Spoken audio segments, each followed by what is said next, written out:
Hi there. My name is Peter Fenton, and I am a writer and producer of film and theater. And I am trying to figure out where makes the most sense to place my eyes. I'm new to this.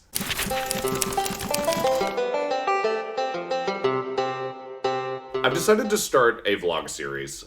I don't know how long this vlog series is going to go. This could be a limited series vlog, or it could turn into something long-standing. I don't really know. I think it is important for my friends and family and anybody out there who is considering a career in the arts, whether you are in high school, in college, or just contemplating a career change, to hear the perspective of somebody who is going through it and somebody who is learning lessons along the way and sharing his own experience. A couple things I want to stress before we really get into this series is please do not construe anything I share as advice. I know I just said I want to be able to share my perspective so that you can know what one person is going through. The thing about careers in the entertainment space is, and I think a lot more careers than I think, I just know that the career path that I have applies here.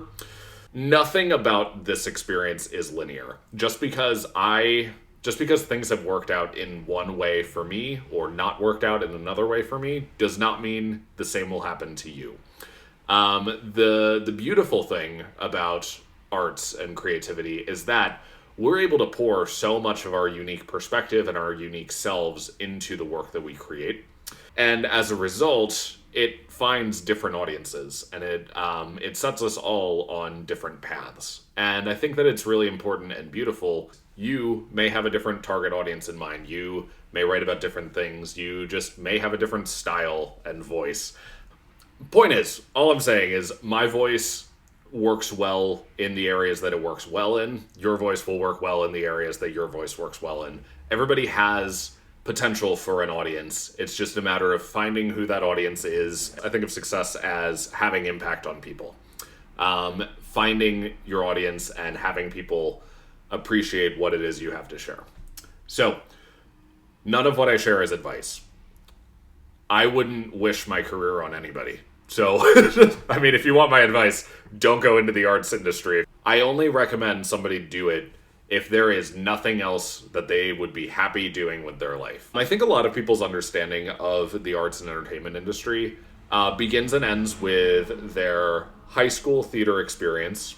You were in the play in middle school, and yeah, that was fun. You either got to act or you got to work backstage, and then that was kind of it. And then the other thing that people understand the A-list celebrities, your Taylor Swifts, your Dolly Partons. There are a lot of us that fall somewhere in the middle.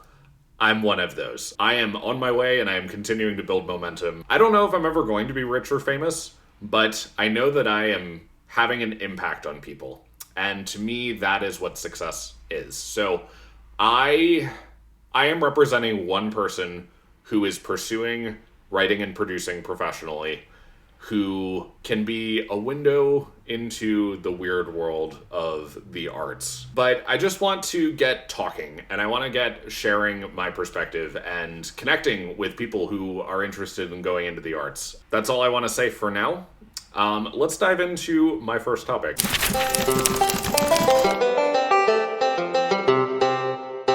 What is a producer? Whenever I introduce myself as a writer and producer, a lot of people in my life who do not work in the arts industry don't really know what a producer does. Because I think a lot of people can wrap their heads around, okay, an actor auditions, and when they book the part, they go on set, and then they film. People can generally wrap their heads around, what does a writer do? They write the script, they write the words that the actors say. People can mostly wrap their heads around what a director does. They're the person who is behind the camera, telling the camera people what to do and coaching the actors and figuring out how to make sense of the script. But then what does the producer do? Back when I was in middle school, high school, I would look at my drama director and I would see the person who the buck stopped with.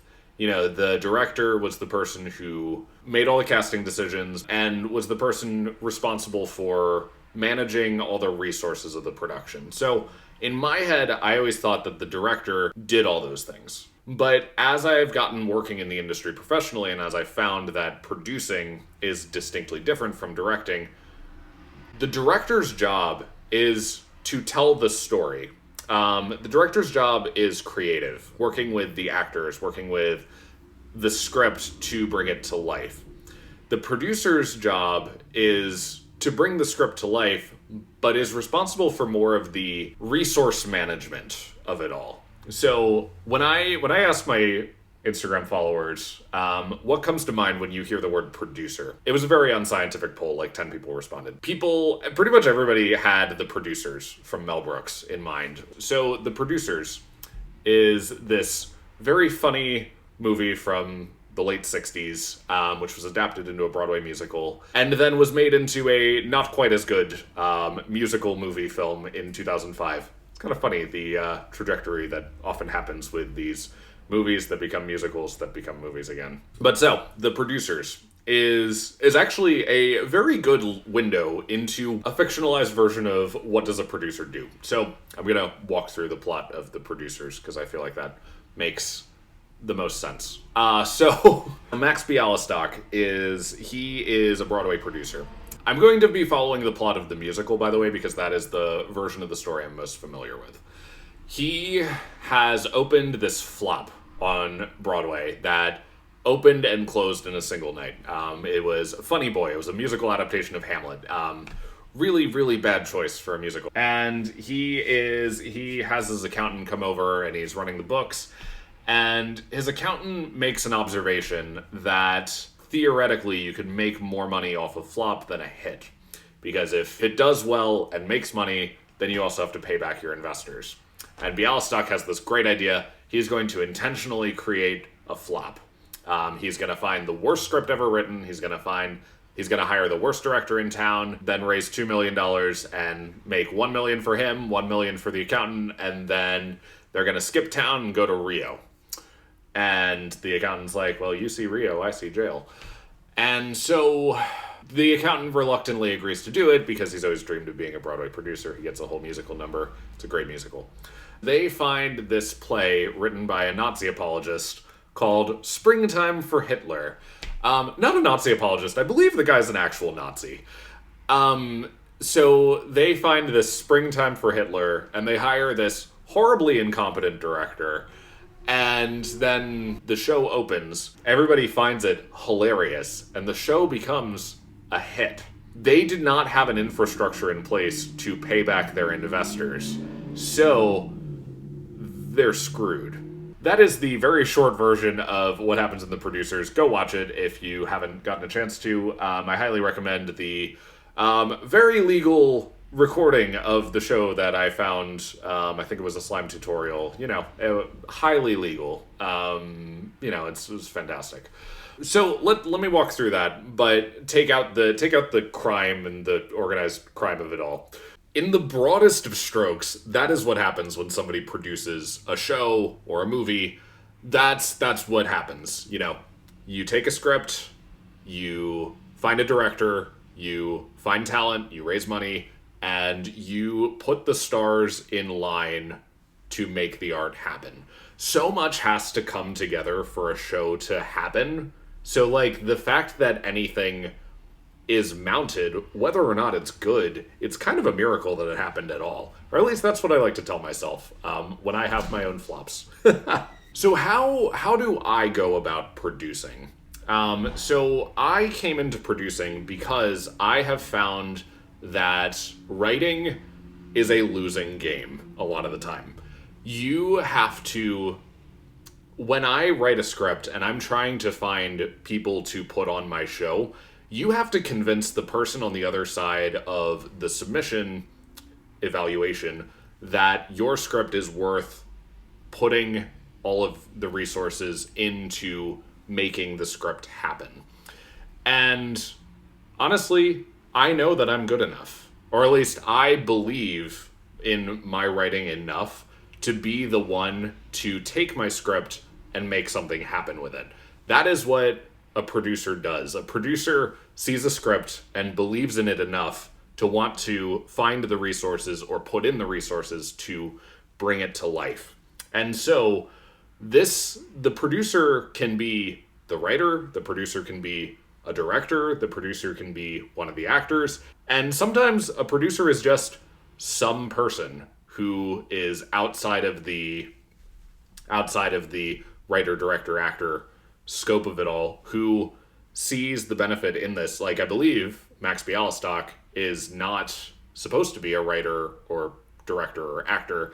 He's just a businessman. He sees whether or not he's right, because he keeps having all these flops, but it's somebody who is willing to place a bet on this script that it will connect with an audience. And a lot of times when you're a writer and you're just starting out, like I am, I'm still in my 20s, you need a track record to prove that you are a safe bet. Producers like to make safe bets. That's why I believe we see all these, sequels, reboots, remakes. If you're wondering, is Hollywood bankrupt in creativity? No, but the people who have resources want to make safe bets. As a producer, I get it.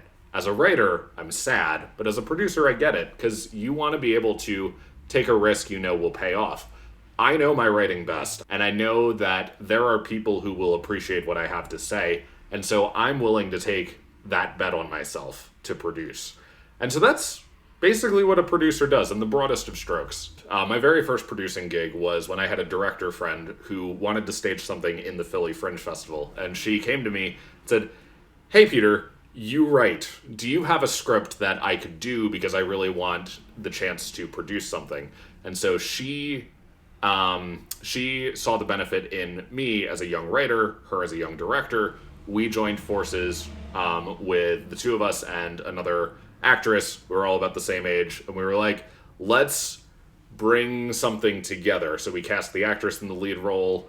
We let Amanda direct, and I wrote. And so the three of us made this producing coalition of like, okay, the three of us will make all these decisions together. We will be the ones raising the money to pool our resources to make this show happen, get it over the edge. So if you have ever been in a position where the buck stops with you, and if you are the person who gets the ball rolling, you are a producer. Congratulations. I love it. I really appreciate the opportunity to build teams and to pull a show together. So producing really works for me. There are some writers who producing will not work for, and that is totally fine. But I just know that I have the resume and rap sheet that I do because I am willing to move heaven and earth to make my scripts happen. And if that means producing by myself, that means producing something by myself, and I'm okay with that. So that is my short answer to what is a producer. Thank you so much for joining me for this first entry in my vlog series. Again, don't know how long this series will go or how many topics I will have enough to say about that enough people will find interesting, but I had fun shooting this, and hope you like and subscribe. And you can follow me on Instagram at peterfent, or add me on Facebook. Just search my name, Peter Fenton. And yeah, let's have some fun.